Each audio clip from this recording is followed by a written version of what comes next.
Sanibonani, good evening and welcome to episode 358 of the Private Property Podcast. I'm your host, Khumalo. It's the Friday edition. It actually even feels weird saying that because in my head, today's Thursday and we're still going to have another episode tomorrow, but it's a Friday edition of the Private Property Podcast. And if you're joining us for the first time, you are tuned into the leading property podcast in South Africa, catering to your property needs. And of course, make sure you certainly be able to get us there.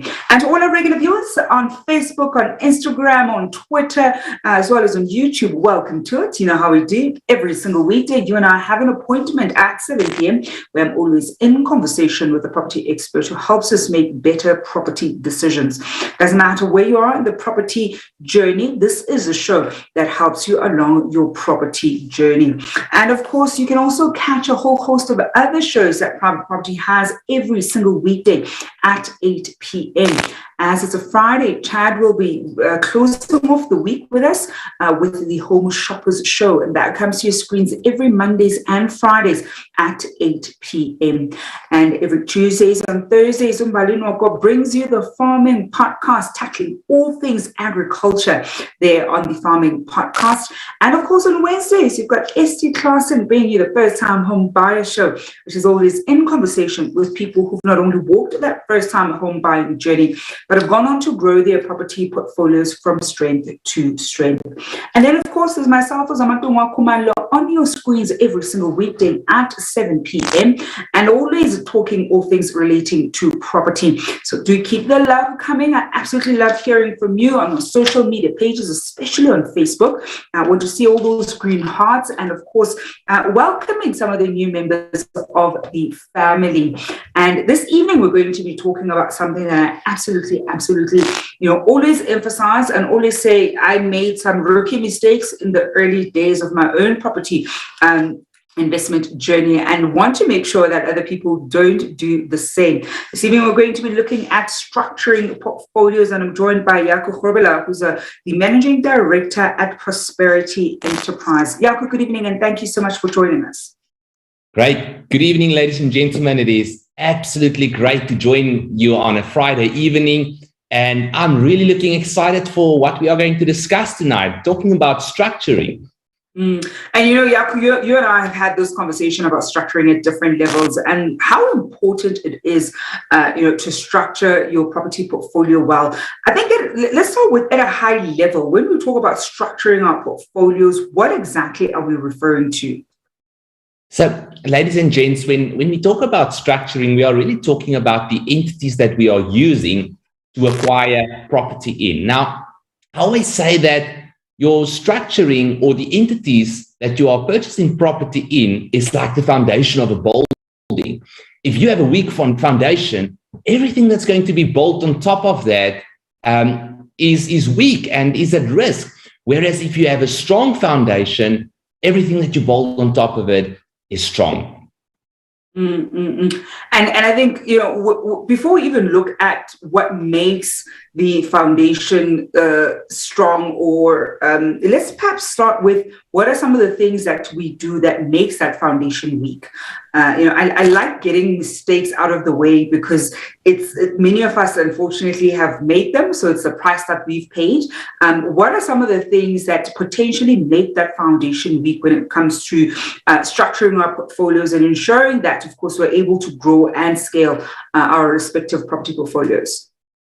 Ladies and gents, one of the worst things that you can do when you want to build a property portfolio is to acquire property in your own name.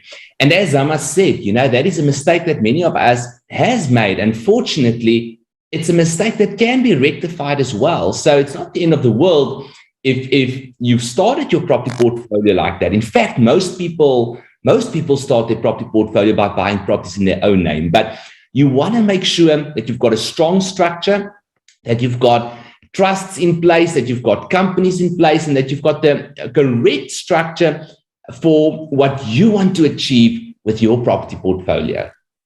And that is indeed such an important one. I want to find out from you at home when it comes to structuring your portfolio. What were some of the things you did wrong in the beginning? I mean, I always share about some of the mistakes that I made in the early days of my own property journey and building my own portfolio. And I think one of the great things is being able to obviously learn from each other as a community and to make sure that other people don't make some of the mistakes that we've made. I think, we always say that sometimes we pay the school fees, the very, very high school fees, so that other people do not have to. So do share with us down below some of the mistakes that you made when it comes to structuring your portfolio very early on your property journey. I want to find out all about it right here on the show. Now, Jaco, I think weak foundation aside, and that's of course something that none of us want. We want to make sure that we've got a strong foundation. We want to make sure that we're going to build something that's going to last and stand the test of time as much as possible. What are some of the basic fundamentals, before we even look at the nuts and bolts? But at a high level, what are some of the basic fundamentals when it comes to building a foundation when it comes to our property portfolios? I think it is critical that you see your property portfolio as a business, because in effect, that is really what it is. And to then start asking yourself, what are the basic principles that you need to apply when you run a business? So firstly, you want to have an entity of its own for your properties. Secondly, you will obviously want a bank account of its own. And thirdly, you want financials for that entity. I always use the example to say, imagine you've got a cooking baking business and you are running this business through your savings account in between your personal incomes and expenses, and you are getting to a place where you need financing or funding for this business. Is anybody going to take you seriously? Of course not, because there's no structure to your business. But if this business was in an entity of its own, with its own bank account and with its own financials, suddenly the picture starts becoming clear. And that enables you then to build a significantly bigger property portfolio than what you would be able to build if it was in your own name, or a significantly bigger business in this example, because there's structure to your business. And ladies and gents, the exact same thing applies when it comes to property investment. You want to make sure that you are running your property portfolio like a business.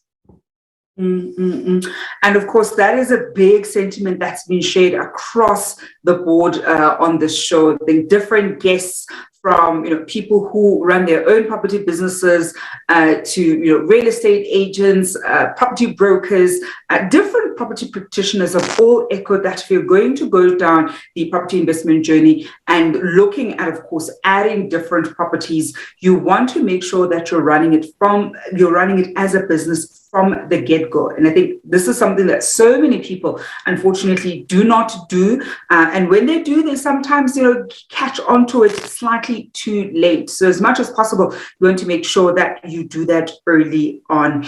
And of course, I want to find out from you, Jaco, then when we look at structuring portfolios, and I was saying to you, I actually want us to look at people who already have some properties in their books, right? And let's assume that they've got them in their personal capacity. We know that so many of us start our property portfolios buying it in our personal capacities.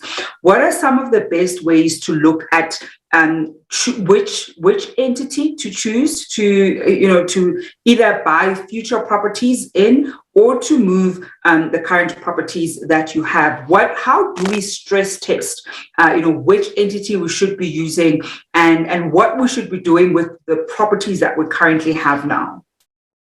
Thanks, Zama. I always tell my clients when I consult with them, when we are looking at structuring, we are putting out ideals, or the ideal structure, or the ideal place for a person to be. But life is not ideal. And often we have to work with what we have and where we are at and make the best out of that. So for a moment, I just want to speak about the ideal two ways in which you can own property. Either you can own property directly in a property trust, or alternatively, you can own property in a company. But then it's very important that a trust is the shareholder of the company. And the reason why that is so important is that you don't want to be the owner of those assets, directly or indirectly. So In other words, if you own property in your own name, you own that property directly. If you own property in a company, but you are the shareholder of that company, then you still own that property indirectly because you are the shareholder. And from an asset protection perspective, that is not where you want to be. Also, from an estate planning perspective, a lot of people or a lot of wealth is wiped out when people pass away, when proper estate planning was not done. So you want to either have your property in a property trust or in a company with a shareholder then being a holdings trust. Now, what do you do if you already have property and it is in your own name and you now need to restructure? And this is where it's very, very important to get good advice and to get good guidance and to make sure everything is considered, because in some instances it would make sense to restructure, whereas in other instances it would make sense to things, Zama, that you said that is so important is even if your structures weren't right in the beginning, you need to make sure from now going forward. Now, a lot of people think a property trust is inefficient from a tax perspective, but because of the conduit principle and the distributions that you can make to beneficiaries, you can often pay less tax in a property trust than in any other entity. As your property portfolio grows, companies automatically become more important to your structure, and that is where you would have a company or multiple companies even being held in a holdings trust. Now, with properties that you already own, the things that are expensive when it comes to restructuring is your capital gains tax and your transfer duty.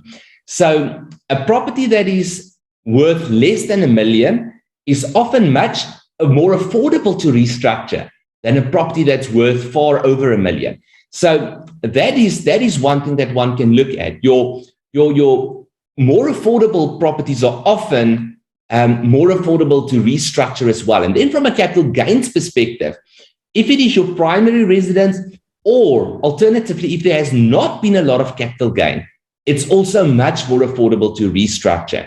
And in those instances, ladies and gents, I would usually recommend that one looks at moving those properties over to a property trust or alternatively to a company. We are taking your questions and comments this evening as we're looking at structuring our portfolios. I'm joined by Jaco Grobbelaar, who's a managing director at Prosperity Enterprises. We've got Martha Chingango on Facebook commenting there, saying buying an investment property in my own name, biggest boo-boo. And a question coming through that's actually linked to what Martha has just said. This question is coming through from our Instagram page from Lifa_Za, asking, why is it a mistake to buy a property in your name? So Jaco, why do we keep saying it's a boo-boo to buy an investment property in our personal capacities? Maybe, Zama, one thing that I can say before we get there is that the bigger mistake to make is to never start, is to never put your foot in the water and to never get going. I often compliment my clients that have started, but the reason why you don't want to own property in your own name is twofold, or two primary reasons that I want to focus on. The first one is on the asset side, and the second one is on the debt side. Now, on the asset side, you don't want to have assets on your name, because if you have assets on your name, it is not as well protected as if it is not in your name. In other words, if something happens to you financially, and remember, ladies and gents, sometimes things go wrong, even if it is not your fault. And I've seen a lot of people lose everything that they built up because they didn't have proper structuring in place. So from an asset perspective, you want to protect your assets. And when property is in your own name, it is not that well protected. But then, secondly, and almost more important for me, ladies and gents, is I don't want to have the debt in my name, because when the debt is in my own name and when I'm acquiring property in my own capacity, I immediately fall under the National Credit Act, which means that a certain set of rules apply, and which makes it very difficult to grow beyond a certain size. So you might be able to buy your first or your second or your third property, but then you're overexposed, and then it the portfolio further, even if you start using structures there. And that is why ideally you would like to have even your first property already in an entity such as a property trust or a company with a holdings trust as a shareholder, because there's then no assets and no debt in your name, and that makes it significantly easier to build your property portfolio beyond a certain size.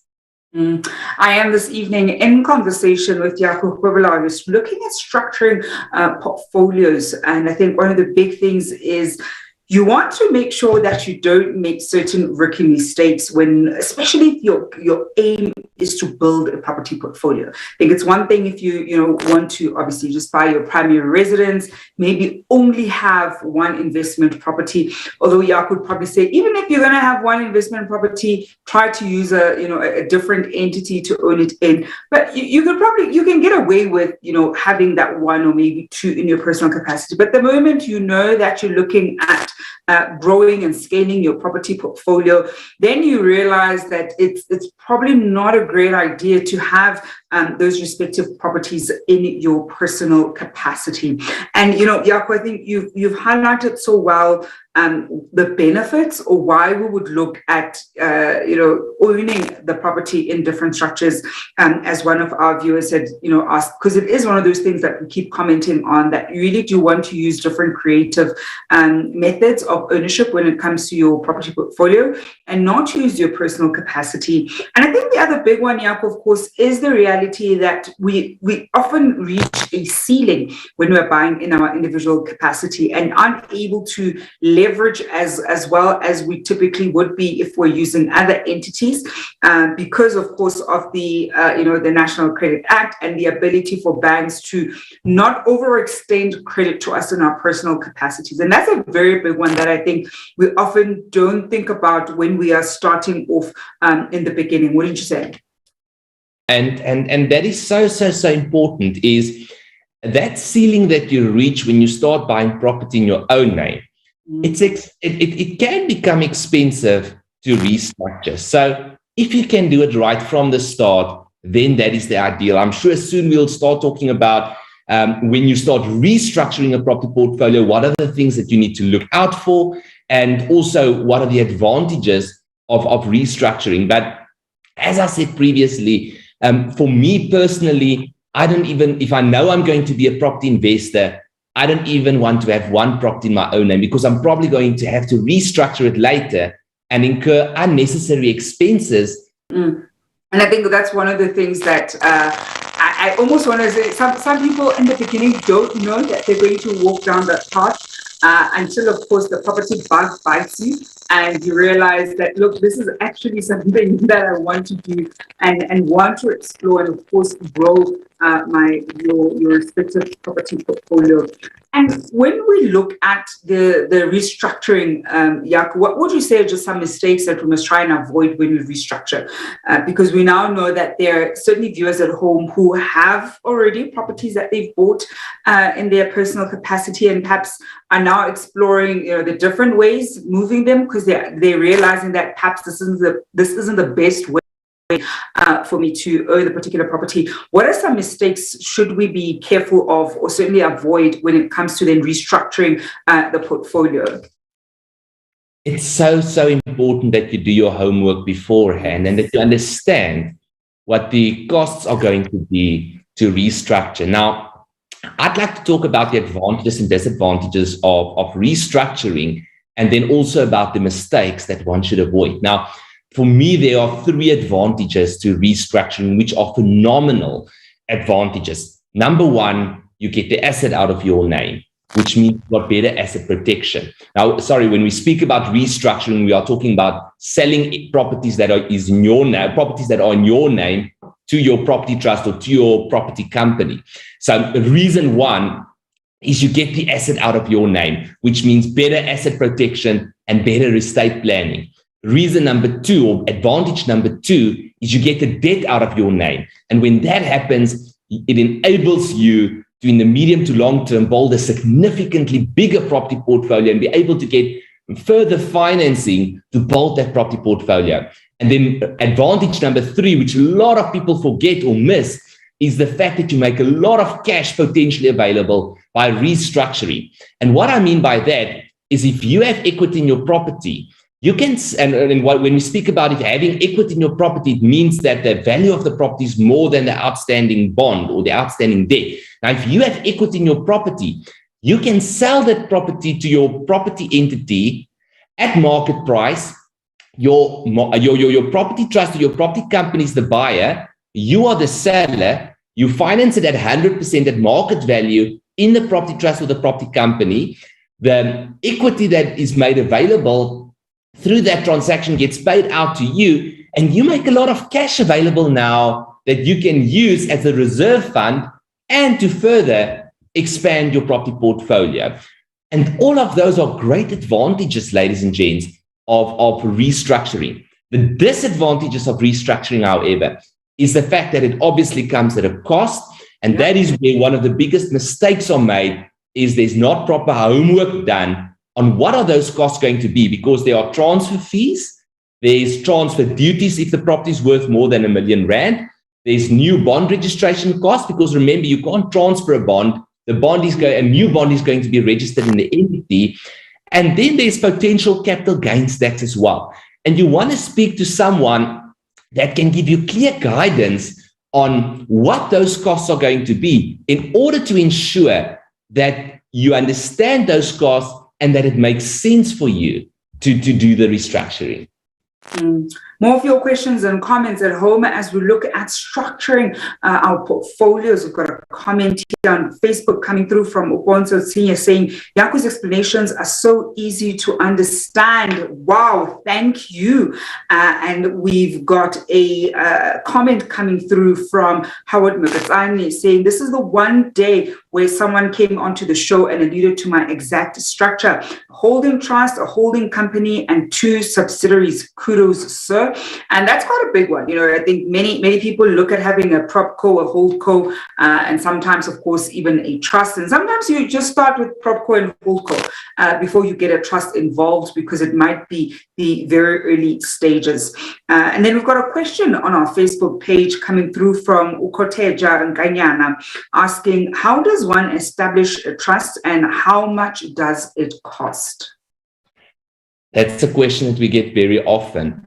Now, a trust is a little bit different than a company. You don't just quickly register it SIP-C and it's generic and you fill in a form and the trust is registered. A trust is actually a contract, which means that that contract needs to be set up very well. Now, there's 3 elements that you need to keep in consideration when you are choosing a service provider to assist you with your structuring.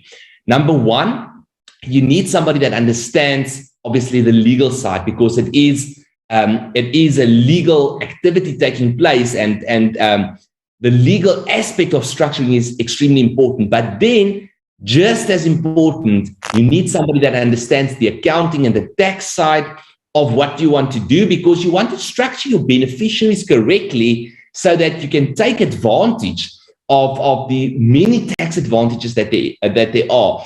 And then thirdly, and just as important as the legal and the accounting side, you need somebody that understands property, preferably somebody that invests in property themselves, because there are so many practical things that you need to take into consideration when you are setting up a trust, and you need somebody that understands property investment to assist you with that. Now, the costs of setting up a trust is not as much as people think, as long as you do your homework properly and you make sure that you speak to the right service providers. And a trust can be, it will differ from service provider to service providers. Certain service providers would ask up to 10,000 Rand plus for a trust registration. Other service providers would ask as little as less than 5,000 Rand to set up a trust. But in the same breath, make sure that whichever service provider you use is reputable and actually understands property investment, because that is what you want to achieve with your structuring.